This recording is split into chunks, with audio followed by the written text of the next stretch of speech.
Hi guys, and welcome back to my channel, Almost a Cinephile. My name is Becca. If you are new here, we talk about all things movies and physical media related. So if you like that kind of stuff, you can give me a subscribe down below and a like. That'd be lovely.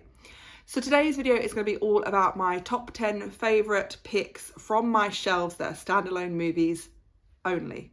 It's a very long title, but I will quickly explain.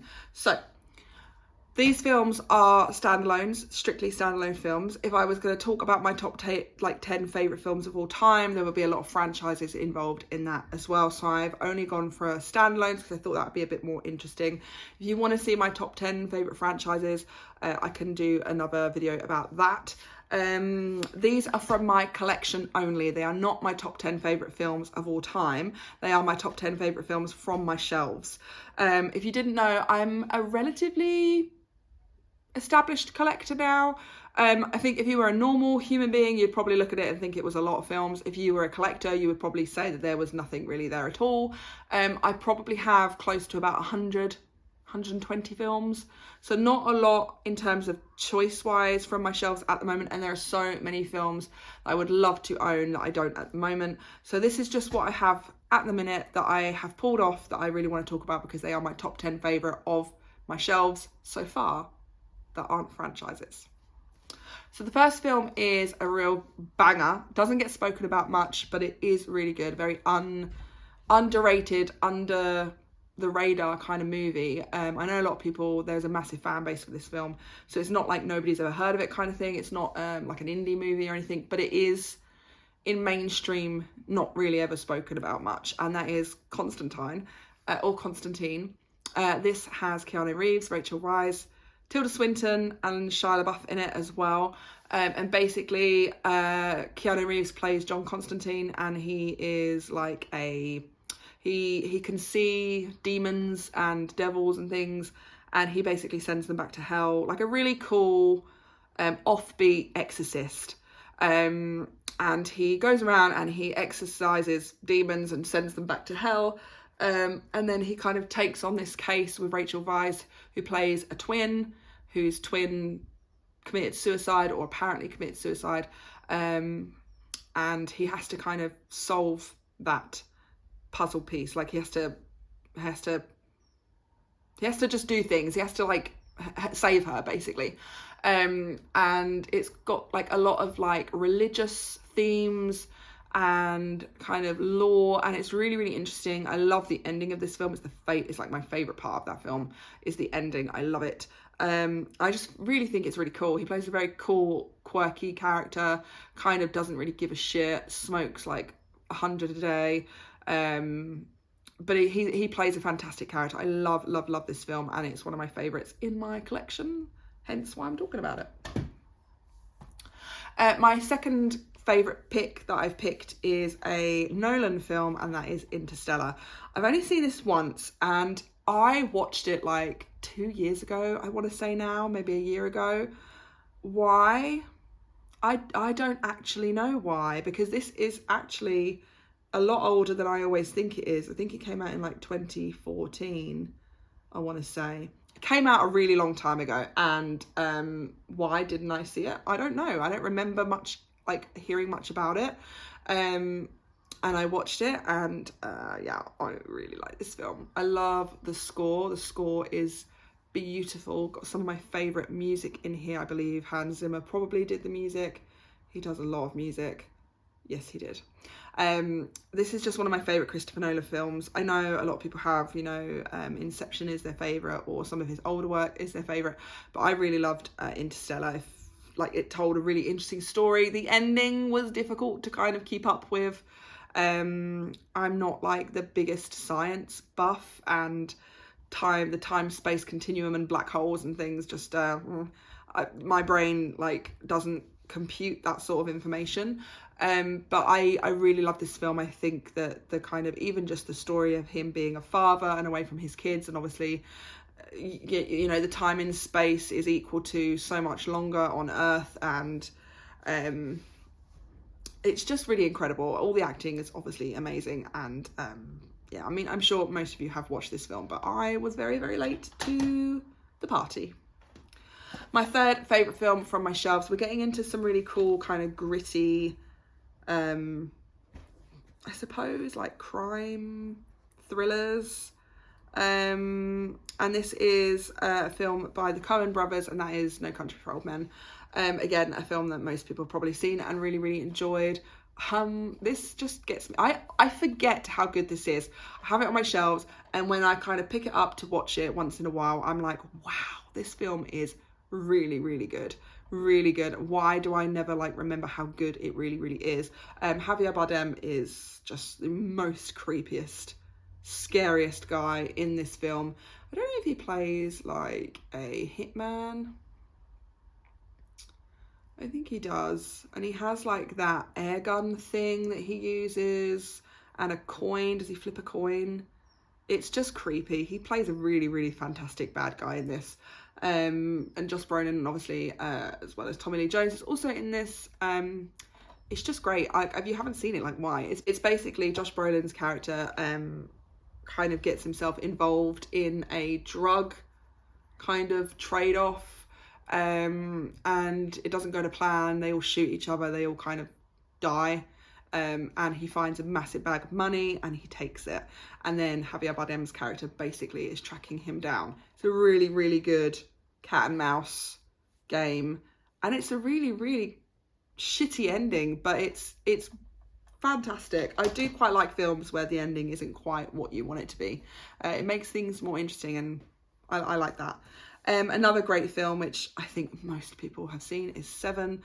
Again, really, really late to the party. Heard loads about Seven, and this film and Lucky Number 11 are films I get really confused with, but this is Seven with Brad Pitt and Morgan Freeman.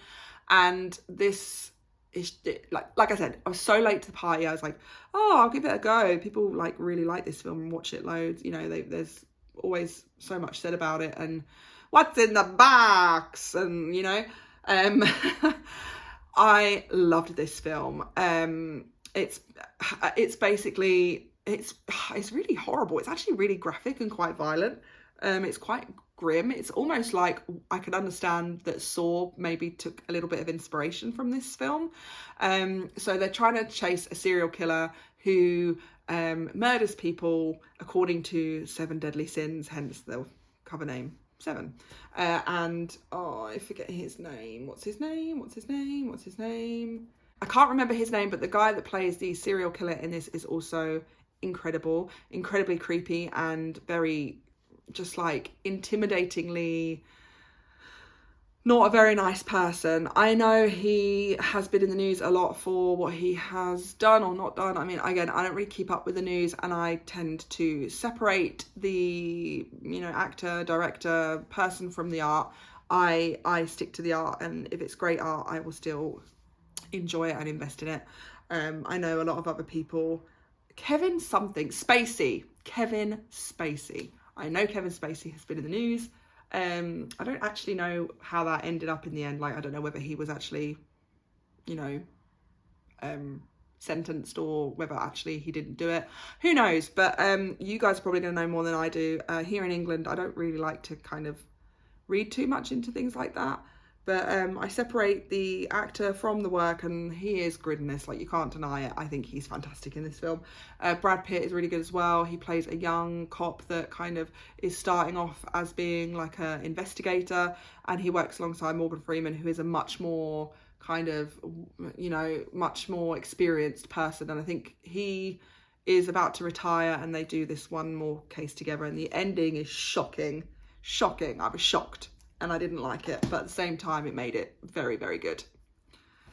My next pick is The Invisible Man. Again, I think this is quite old. I don't think this has been out I don't know when this came out, actually. Maybe it came out in 2020, so not too old then. I love Elizabeth Moss. The Handmaid's Tale is one of my favourite series of all time. So when I saw her doing this, I was like, yeah, I'll give it a go. A few people were actually giving it quite a good rating, so I found it and I picked it up, and oh my god, it's really good. I think this is supposed to be a part of the Monsters universe that they are reviving, because this went so well. I think they're going to be bringing back a few other monster movies, classics, that they're going to redo. I don't know. But this film on its own is very, very good. I really, really loved it. She plays a really good character in this, very helpless, and then it kind of switches and she kind of regains her power again. So Elizabeth Moss plays this character who is married to this man who is, I assume, very, very controlling and not very nice because she runs away from him. And he basically tries to find her and ruins her life because he's invisible and they can't see him because he has this special suit. And things happen and it just keeps getting worse and worse and worse. Very, very good. She is brilliant in this and I really, really loved it. I was really shocked actually how much I really enjoyed this one. So kind of getting into my romance era, I'm not a massive fan of classical rom-coms. I will watch them and enjoy them. I much prefer more realistic versions of love. For me, that's just how I like it. So these picks are going to be a lot more, or a lot less, sorry, kind of that rom-com genre and much more kind of romantic, tales. I don't know, like you'll get what I mean. I'll start. So the first one is Blue Valentine. I really, really think this is so underrated and it is fantastic. It shows a very, very real portrayal of very, very young love that then kind of fizzles out and gets quite not so good for the two of them. They start off very, very young. I think she has a kid very, very young, and they get married very, very young, and it just shows the kind of ups and downs of maybe getting into things too early, and then as they get older they really drift apart, and you can really see that they really do love each other deep down, but it's just there's too much that has kind of happened or gone under the bridge. And the ending is heartbreaking. It's really, really sad, but I really love this film. The performances by Michelle Williams and Ryan Gosling is just fantastic. The music in this is also really, really good as well. There's a few songs in here that are really sweet that I love. But if you haven't given it a go, please do. It's not your typical romance story. It's very realistic, and I really like that about it.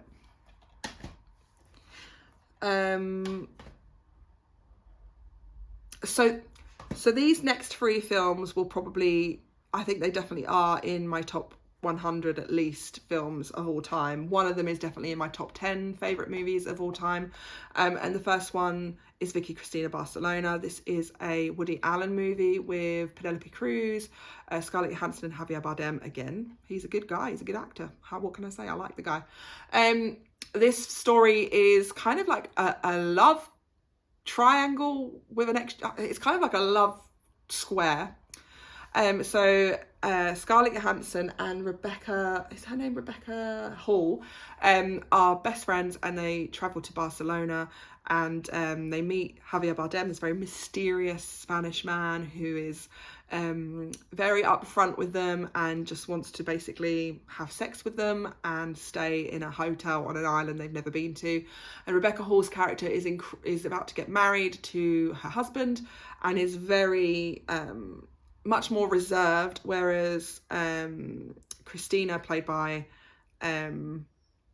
Scarlett Johansson, is not so reserved. She's a lot more of a free spirit, hasn't quite found her voice yet, doesn't know what she wants to do, and she takes him up on the offer and they fall in love together, but then Javier Bardem's ex-wife comes back into the mix and they almost create a bit of a threesome vibe.